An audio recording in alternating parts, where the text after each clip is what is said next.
الله الرحمن الرحيم. الحمد لله وكفى وسلام على عباده الذين اصطفى، أما بعد، فأعوذ بالله من الشيطان الرجيم. بسم الله الرحمن الرحيم. اقترب للناس حسابهم وهم في غفلة معرضون، ما يأتيهم من ذكر من ربهم محدث إلا استمعوه وهم يلعبون، لاهية قلوبهم وأسروا النجوى الذين ظلموا هل هذا إلا بشر مثلكم أفتأتون السحر وأنتم تبصرون. صدق اللہ العظیم. محترم بزرگ و عزیز دوستو، سورہ مریم، سورہ طٰہٰ اور سورہ انبیاء کی آج تراویح میں تلاوت کی گئی. جو آیتیں آپ کے سامنے پڑھی گئیں وہ سورہ انبیاء کی شروع کی 3 آیتیں ہیں. سب سے پہلے سورہ مریم کے سلسلے میں کچھ باتیں آپ کے سامنے عرض کی جائیں گی. مریم حضرت عیسیٰ علیہ السلام کی والدہ کا نام ہے. اللہ تعالیٰ نے اس سورت کا نام سورہ مریم رکھا ہے اس لیے کہ اس میں حضرت مریم کا قصہ اللہ نے تفصیل کے ساتھ بیان فرمایا ہے. حضرت عیسیٰ علیہ السلام کی پیدائش کا تفصیل سے اللہ نے تذکرہ فرمایا ہے.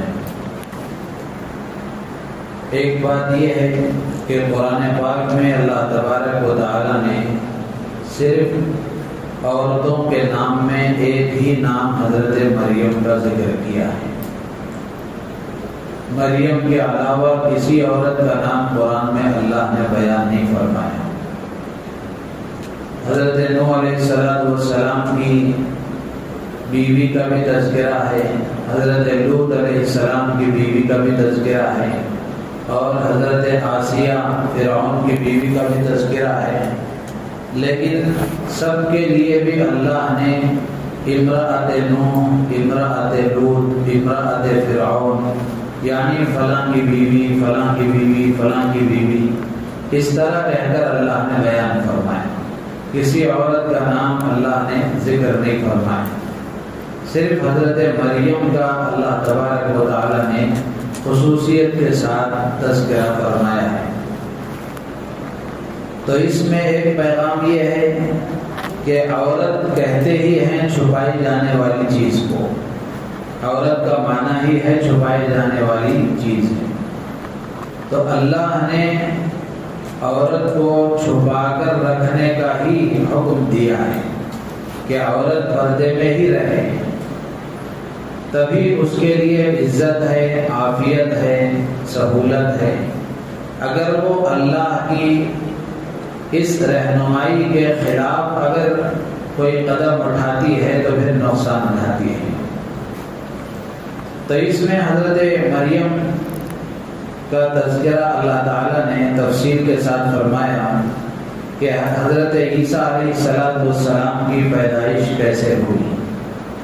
اللہ تعالیٰ فرماتے ہیں کہ ایک مرتبہ حضرت مریم اپنے گھر کے مشرقی جانب ایک جگہ تنہائی میں چلی گئی.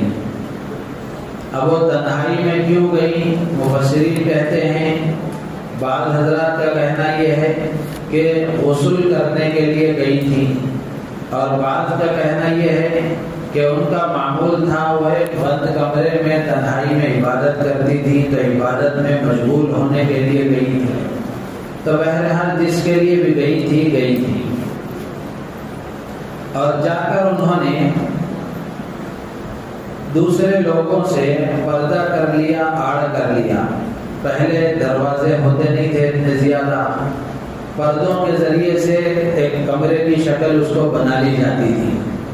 تو حضرت مریم نے اس طرح آڑ کر لیا. تو کیا دیکھتے ہیں کہ پردے کے اندر ایک نوجوان حسین و جمیل اور خوبصورت مرد نظر آیا، سامنے کھڑا ہوا۔ تو حضرت مریم گھبرا گئی۔ ظاہر سی بات ہے، شریف خاتون ہے، باحیا خاتون ہے، تو ایک بند جگہ پر پردے کے اندر ایک اجنبی نوجوان اور مرد کا آ جانا یہ عورت کے لیے بہت ہی زیادہ پریشان کن چیز ہے، پریشان کرنے والی بات ہے۔ تو حضرت مریم نے گھبرا کر اسی گھبرائی ہوئی کیفیت میں کہا، قالت انی اعوذ بالرحمن منک ان کنت تقیا۔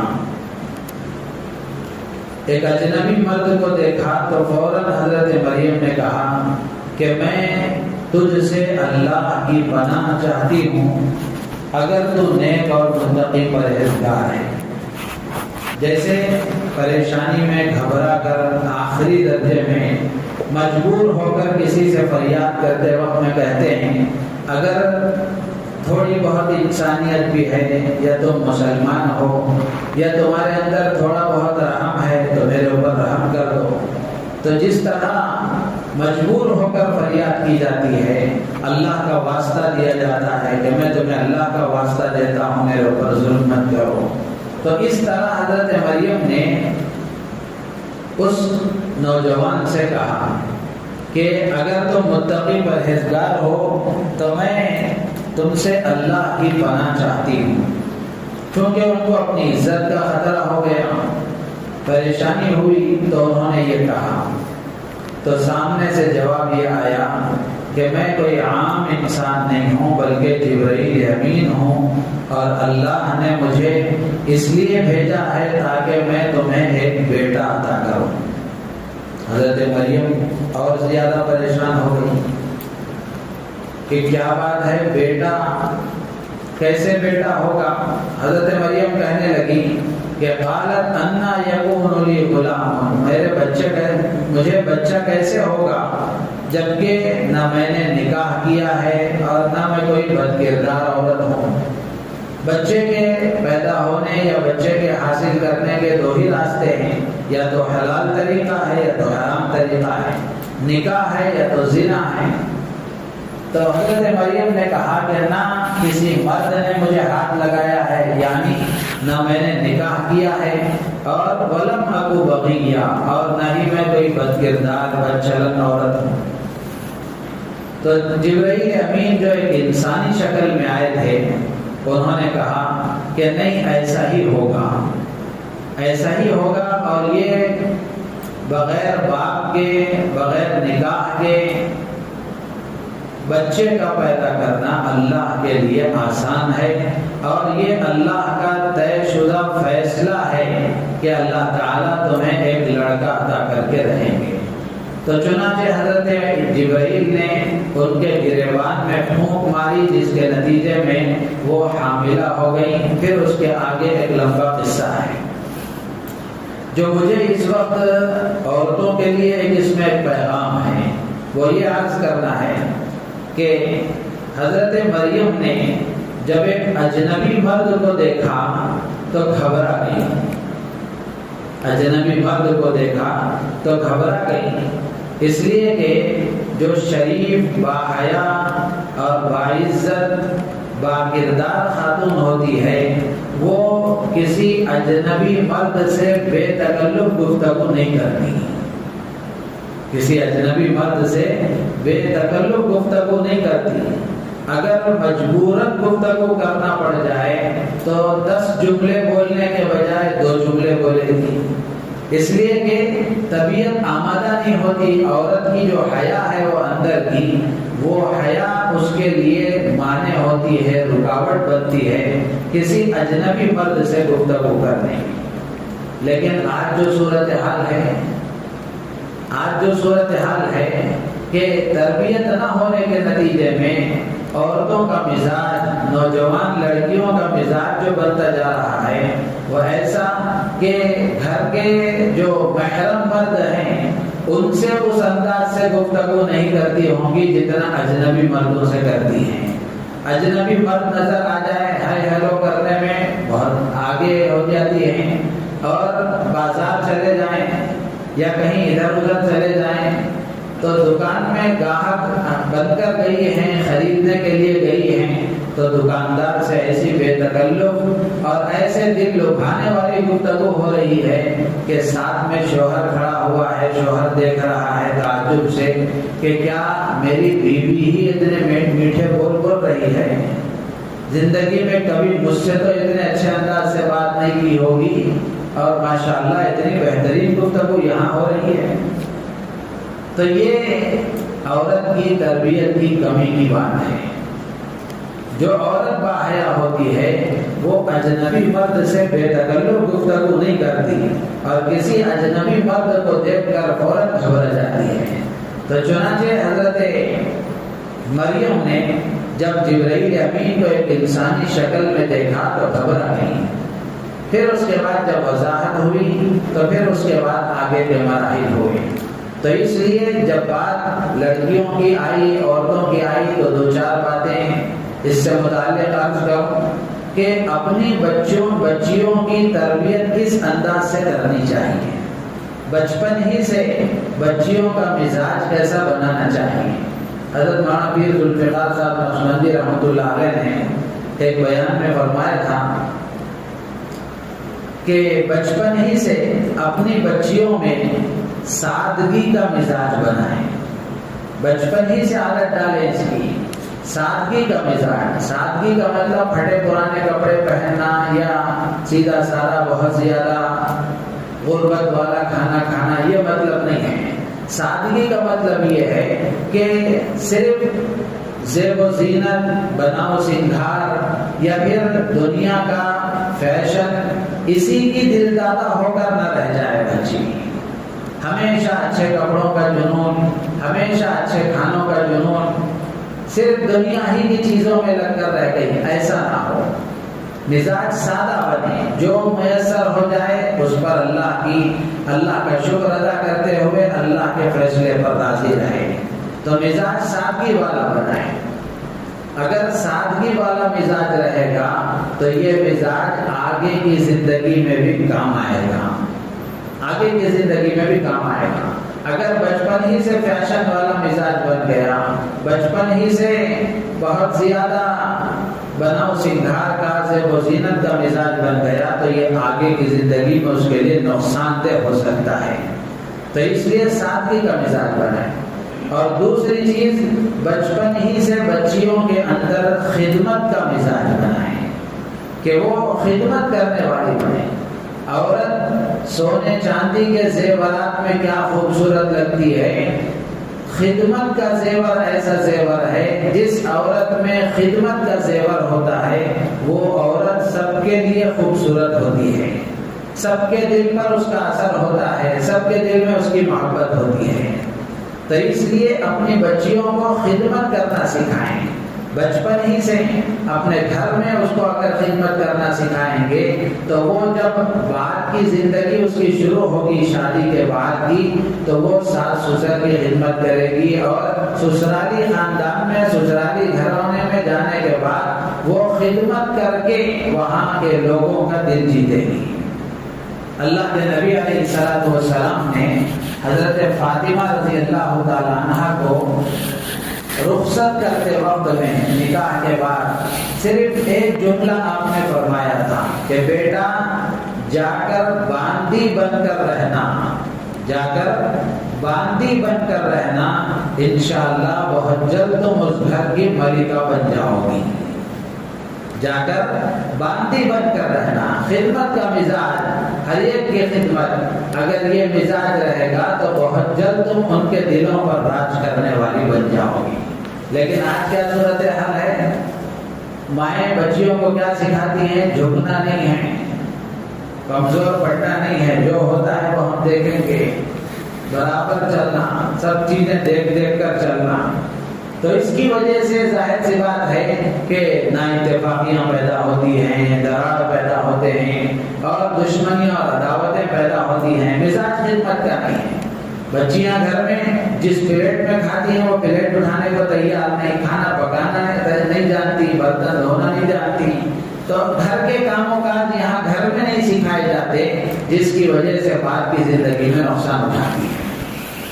تو اس لیے حضرت فرماتے تھے کہ بچیوں کا مزاج سادہ بنائیں اور خدمت کا مزاج بنائیں، اور تیسری بات ہے بچپن ہی سے عبادت کا شوق پیدا کریں، بچپن ہی سے عبادت کا شوق پیدا کریں، نمازوں کا شوق، تلاوت کا شوق، ذکر کا شوق، دینی کتابوں کے مطالعے کا شوق۔ یہ عبادت کا شوق انشاءاللہ غلط راستے پر جانے سے اس کو روکے گا اور بھٹکنے سے روکے گا، بہکنے سے روکے گا۔ جو آج ہم سنتے ہیں کہ فلاں لڑکی فلاں کے ساتھ چلے گئی، فلاں یہ ہو گیا، مذہب بدل دیا گیا، یہ ساری چیزیں جو سن رہے ہیں اس کی وجہ یہ ہے کہ بچپن سے ماں باپ ویسی تربیت نہیں کرتے جیسی ہونا چاہیے۔ تو اس لیے اپنی بچیوں کے اندر عبادت کا شوق پیدا کریں۔ ظاہر سی بات ہے یہ عبادت کا شوق صرف بولنے سے نہیں آتا۔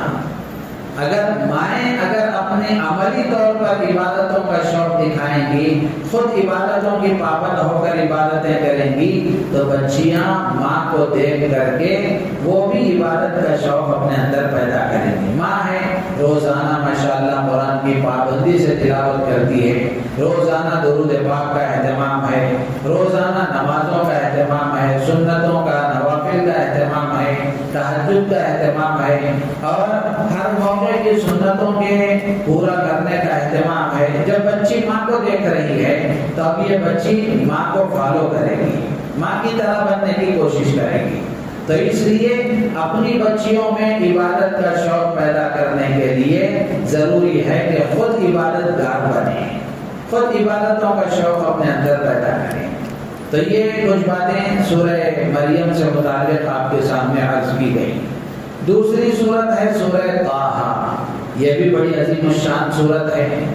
اللہ تبارک و تعالیٰ نے آسمان و زمین کے پیدا کرنے سے 1000 ایک روایت کے مطابق، 2000 ایک روایت کے مطابق 2000 یا 1000 سال پہلے اللہ نے سورہ طٰہٰ اور سورہ یاسین کی تلاوت فرمائی۔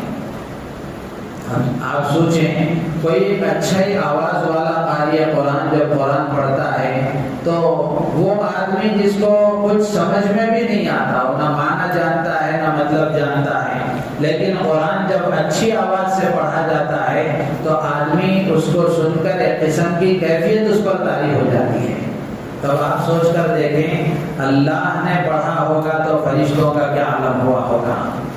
تو اللہ نے سورہ طٰہٰ اور سورہ یاسین کی تلاوت فرمائی، تو جب فرشتوں نے اللہ کا یہ کلام سنا تو فرشتوں نے کہا طوبیٰ لأمۃ ينزل علیہا ھذا، مبارکباد ہے، بڑی خوش نصیب ہے وہ امت جس پر اللہ کا یہ کلام نازل کیا جائے گا۔ اتنا پیارا، اتنا مبارک، اتنا بابرکت کلام جس امت پر اتارا جائے گا وہ امت کتنی خوش نصیب ہے۔ فرشتوں نے مبارکباد دی۔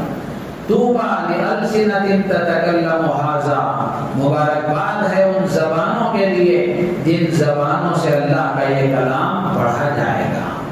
جو قرآن کی تلاوت کرنے والے ہیں فرشتوں نے ان کو اس وقت مبارکباد دی، پوری امت کو مبارکباد دی کہ اس امت پر قرآن اتارا گیا۔ اور اسی طرح طوبیٰ لأجواف تحمل ھذا، خوش نصیبی ہے یا مبارکباد ہے ان سینوں کے لیے جن سینوں میں اللہ کا یہ کلام اٹھایا جائے گا۔ یعنی حفاظ کرام کو فرشتوں نے مبارکباد دی جن کے سینوں میں اللہ کا کلام محفوظ ہوتا ہے، ان کو دنیا والے بھی مبارکباد دیتے ہیں، سب سے پہلے تو فرشتوں نے مبارکباد دی۔ تو یہ سورہ طٰہٰ اتنی عظیم صورت ہے۔ حضرت عمر رضی اللہ تعالیٰ عنہ اسی صورت کو سن کر ایمان لائے۔ مشہور قصہ آپ جانتے ہیں، حضرت عمر رضی اللہ تعالیٰ عنہ سخت دشمن اسلام تھے۔ ایک دن نعوذ باللہ حضور اکرم صلی اللہ علیہ وسلم کے قتل کے ارادے سے جا رہے تھے، راستے میں کسی نے بتایا کہ عمر کہاں چلے ہو؟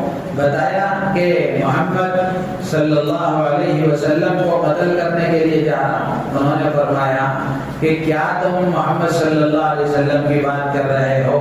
پہلے اپنا گھر کا تو جائزہ لو، تمہاری بہن تمہارے بہنوئی دونوں مسلمان ہو چکے ہیں۔ حضرت عمر سیدھے اپنی بہن کے گھر گئے، دیکھا تو باہر کچھ آوازیں آ رہی تھی کچھ پڑھنے کی۔ حضرت عمر اندر گئے تو حضرت عمر کی آہٹ کو سن کر بہن نے وہ قرآن کا جو حصہ وہ پڑھ رہی تھی اس پیپر یا اس کاغذ کو یا اس جو بھی ان کے پاس تھا تختی تھی اس کو انہوں نے چھپا دیا۔ حضرت عمر اندر گئے اور حضرت خباب ابن الارت رضی اللہ تعالیٰ عنہ ان کو پڑھا رہے تھے۔ حضرت عمر مشہور آدمی تھے، بہادر اور جلیل انسان تھے، تو حضرت خباب جا کر اندر چھپ گئے۔ تو جب اندر گئے تو جانے کے بعد بہن سے پوچھا کہ کیا پڑھ رہے تھے، تو انہوں نے کہا کہ ہاں کچھ پڑھ رہے تھے اس طرح کا۔ تو انہوں نے کہا لاؤ بتاؤ کیا پڑھ رہے تھے؟ تو بہن نے اس وقت بتایا کہ ہم مسلمان ہو چکے ہیں، ہم مسلمان ہو چکے ہیں۔ تو حضرت عمر رضی اللہ تعالیٰ عنہ جلال میں آ گئے، غصے میں آ کر سب سے پہلے بہنوئی کو مارنا شروع کیا۔ تو جب بہنوئی کو بچانے کے لیے بہن گئی تو بہن کو بھی مارا، جس کے نتیجے میں ان کا غالباً سر پھٹ گیا، جس کے نتیجے میں خون آنا شروع ہو گیا۔ اب ظاہر سی بات ہے بہن تو بہن ہے۔ حضرت عمر رضی اللہ تعالیٰ عنہ نے جب دیکھا کہ بہن کے سر سے خون جاری ہو گیا تو غصہ ٹھنڈا ہو گیا، شرمندہ ہو گئے کہ میں نے اپنے بہن اور بہنوئی کو مار دیا، تو دل نرم ہو گیا۔ تو پھر اس کے بعد میں پوچھا کہ تم کیا پڑھ رہے تھے؟ تو بہن نے بتایا کہ ہم قرآن پڑھ رہے تھے۔ تو حضرت عمر نے کہا لاؤ میں بھی اس کو پڑھ کر دیکھوں۔ تو بہن نے کہا کہ میں اس شرط پر تمہیں دوں گی کہ تم مجھ سے وعدہ کرو کہ بے حرمتی اور بے ادبی نہیں کرو گے، پھاڑو گے نہیں تم اس کو۔ تو انہوں نے کہا کہ نہیں کروں گا۔ پھر اس کے بعد حضرت عمر رضی اللہ تعالیٰ عنہ کی بہن نے کہا یہ پاکیزہ کلام ہے، تم ناپاک ہو، اس کو ہاتھ نہیں لگا سکتے، تم غسل کرو، اس کے بعد یہ میں دوں گی۔ تو حضرت عمر رضی اللہ تعالیٰ عنہ کی یہ گفتگو ہو رہی تھی، تو حضرت عمر نے غسل کیا۔ غسل کرنے کے بعد میں وہ تختی یا وہ کاغذ انہوں نے ہاتھ میں لیا، پھر اس کو پڑھنا شروع کیا۔ یہ گفتگو ہو رہی تھی، حضرت خباب اندر سے سن رہے تھے۔ تو جب دیکھا کہ دل کچھ نرم ہو گیا ہے اور غصہ ٹھنڈا ہو گیا ہے تو حضرت خباب باہر آئے۔ باہر آ کر اس کے بعد حضرت عمر رضی اللہ تعالیٰ عنہ سے فرمایا کہ ہاں میں ہی یہ پڑھا رہا تھا۔ تو پھر اس کے بعد جب حضرت عمر نے یہ سورہ طٰہٰ کی آیتیں پڑھی ابتدائی تو ان کا دل نرم ہو گیا، ان کا دل نرم ہو گیا۔ تو حضرت خباب رضی اللہ تعالیٰ عنہ نے کہا کہ عمر کل ہی شام میں حضور اکرم صلی اللہ علیہ وسلم نے دعا فرمائی تھی کہ اللہ یا تو ابو جہل کے ذریعے سے یا تو عمر بن خطاب کے ذریعے سے اسلام کو عزت عطا فرما، غلبہ عطا فرما۔ اللہ نے تمہارے حق میں دعا قبول فرمائی ہے تو لہذا تم اسلام قبول کر لو۔ تو حضرت عمر رضی اللہ تعالیٰ عنہ نے فرمایا کہ چلو مجھے لے کر حضور اکرم صلی اللہ علیہ وسلم کی خدمت میں چلو۔ تو حضرت خباب کے ساتھ حضور اکرم صلی اللہ علیہ وسلم کی خدمت میں تشریف لے گئے اور جا کر حاضر ہوئے، حاضر ہو کر اسلام قبول کیا۔ تو یہ صورت بھی بڑی عظیم صورت ہے، اس میں حضرت موسیٰ علیہ السلام کا قصہ بڑی تفصیل کے ساتھ اللہ نے بیان فرمایا ہے۔ اور تیسری صورت ہے سورہ انبیاء، جس کی آیتیں میں نے آپ کے سامنے پڑھی۔ اس میں اللہ تعالیٰ نے مشرکین کے ایک مزاج کو درست کرتے ہوئے اللہ نے اس میں ایک پیغام دیا ہے۔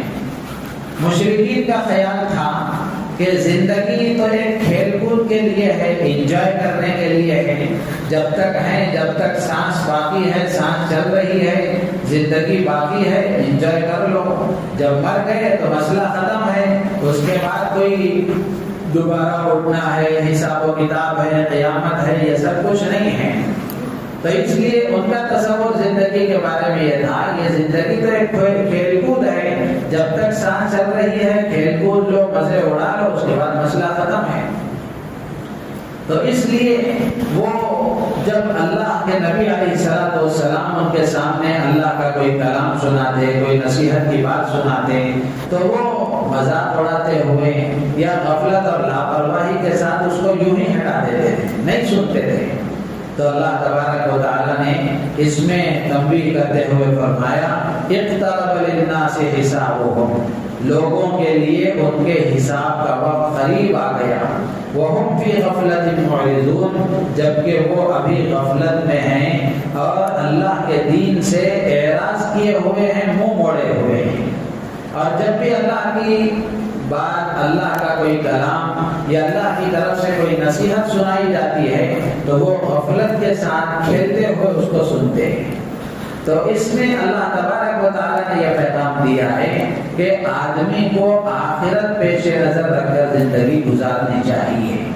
اگر آخرت سامنے نہیں ہوگی تو آدمی پھر یہی سمجھے گا کہ جب تک یہ دنیا ہے جب تک زندگی ہے جیسا چاہے گزارو، کوئی پابندی نہیں، آزادی کے ساتھ گزارو، جو چاہو کھاؤ، جو چاہو پیو، جیسا چاہے پہنو، جیسا چاہے عیش کرو، یہ بات ہوگی۔ تو اللہ فرماتے ہیں کہ آدمی کو آخرت کا استحضار رکھنا چاہیے، ہمیشہ اس کا خیال رکھنا چاہیے کہ مرنا ہے، منو مٹی نیچے تنے تنہا سونا ہے، حشر کے میدان میں اللہ کے سامنے کھڑے ہو کر تنے تنہا اپنی زندگی کا حساب دینا ہے۔ سورہ مریم میں اللہ نے فرمایا وَكُلُّهُمْ آتِيهِ يَوْمَ الْقِيَامَةِ فَرْدًا، ہر آدمی تنہا اللہ کے سامنے آ کر اپنی زندگی کا حساب دے گا۔ تو اس لیے اس میں ہمارے لیے بھی پیغام ہے، اس میں ہمارے لیے بھی پیغام ہے کہ جو غفلت والی زندگی گزر رہی ہے اس کا ایک بڑا سبب یہی ہے کہ ہم آخرت پر یقین نہیں رکھتے یا آخرت ہمارے سامنے نہیں ہے۔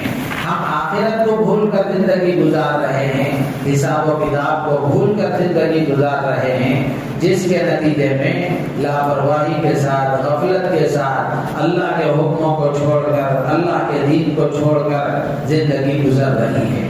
تو اس لیے ایک پیغام ہے میرے اور آپ کے لیے کہ ہمیشہ آدمی کو آخرت یاد رکھ کر زندگی گزارنی چاہیے۔ اللہ تعالیٰ سے دعا ہے اللہ تعالیٰ ہم سب کو ان باتوں پر عمل کی توفیق عطا فرمائے۔ سبحان اللہ۔